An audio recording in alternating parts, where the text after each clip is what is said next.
Okay, let's go back to this loneliness thing, because it's a real crisis, I think.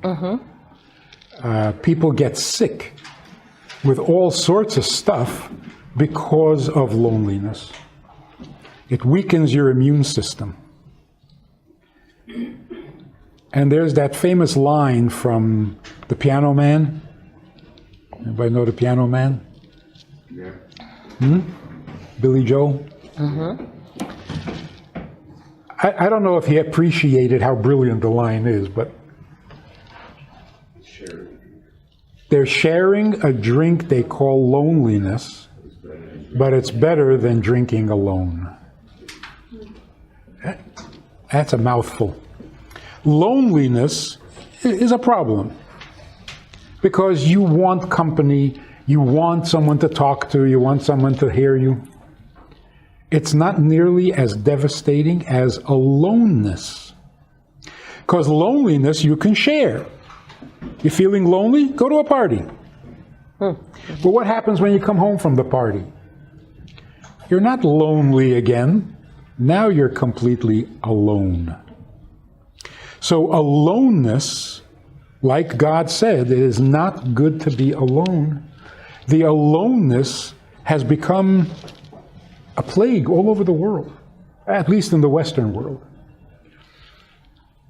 Even married couples, as we were talking before, even married couples who are happily married, yet in a quiet moment, each of them will say they feel alone.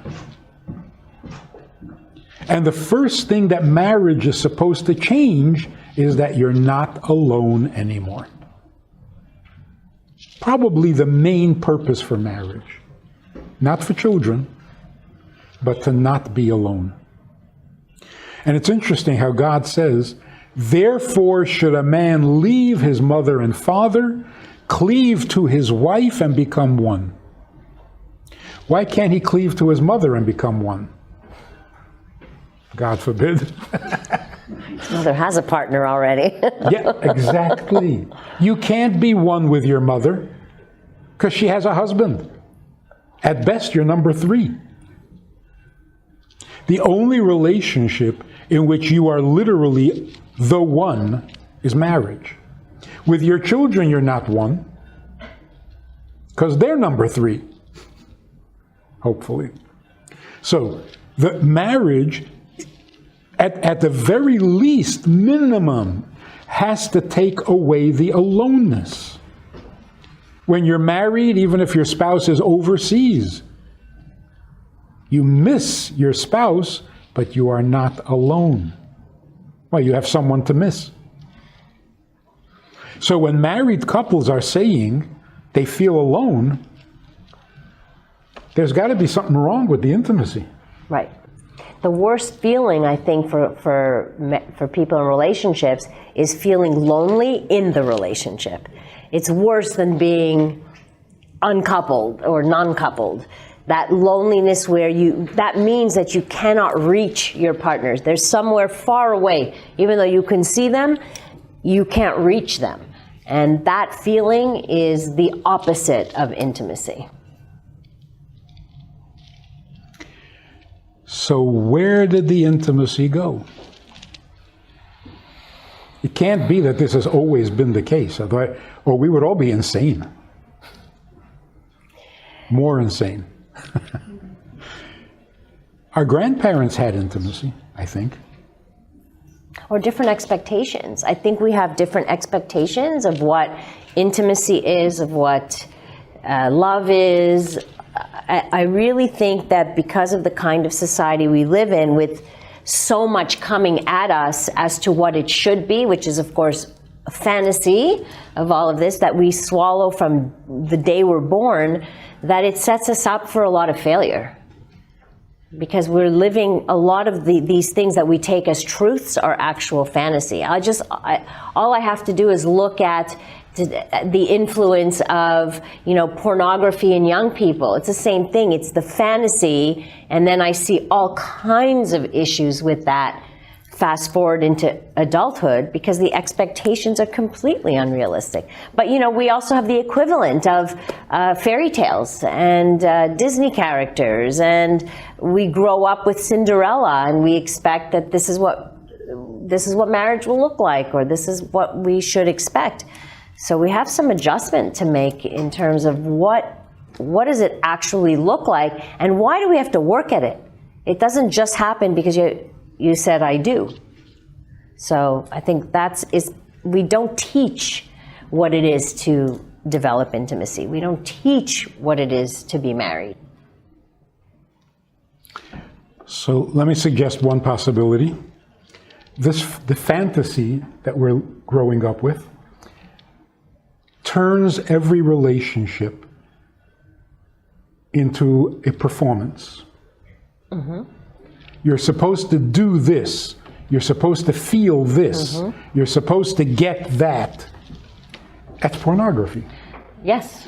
And you see that playing out in the bedrooms, never mind just in everything else. Yeah. The pornography industry is sadly suffering because everybody is living pornography in their bedrooms. They don't need the magazines anymore.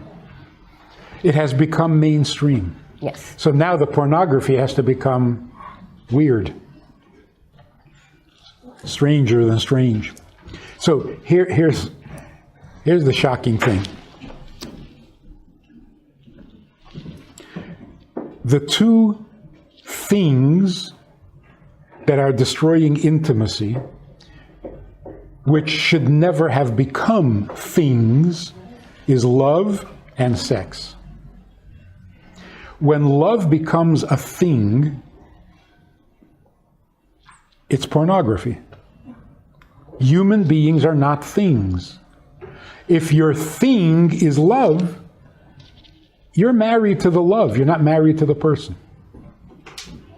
And the proof is, if the love fades, the relationship is over. There's nothing left. Which means you were married to the love, not to the person you're loving. So the love, instead of being a personal, interpersonal connection, has become the thing.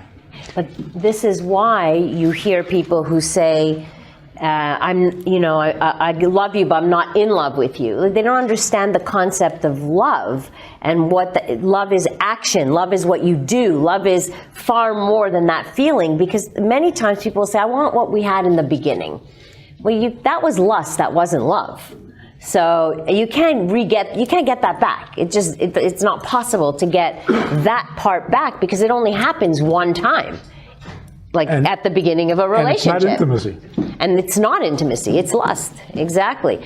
So, but people have this distorted vision of that's the way it should always be. And so that's where we get into trouble. Instead of accepting the ebbs and flows of life as a couple and of love. So we were taught at a very young age in Chabad, being observant, doing a mitzvah, is not for the sake of getting to heaven. Because imagine, this is what we were told, imagine you say to God, I want to get to heaven. That's my goal. Gan Eden. I want to go to paradise. What will it take? Can you just let me in? No? I got to do this, and I got to do that, and I got to believe in you and worship you? Okay. But if you could just get me into heaven without all that. What, do I really have to put up with all your shtick? Just let me into heaven, that's all I want. That is so blasphemous, right? Just get out of my way and let me into heaven. Now, apply that to a relationship. I want your love, not the rest of you. Don't give me your opinions and your mood. Just give me I'm marrying you for love. If you could just give me the love without the marriage and without your personality. Without all your shtick, without right? Your shtick. That would be perfect. Right. But, nothing's perfect in this world, so I'm going to have to marry you to get your love. But if the love goes out, I never married you. I have to put up with you. So, literally, I am married to the love, like in the religious context. I just want heaven. I don't want God. He's just standing at the door, not letting me in. Mm-hmm. But if I could get around... So recently a young couple came. They said, we are very much in love. We would like to get married. I said, too late. If you are already in love, what are you getting married for? All you want is love. Well, you have it. Don't mess it up. So marriage means we already have the love. Now I want you. Because we can have the love without marriage.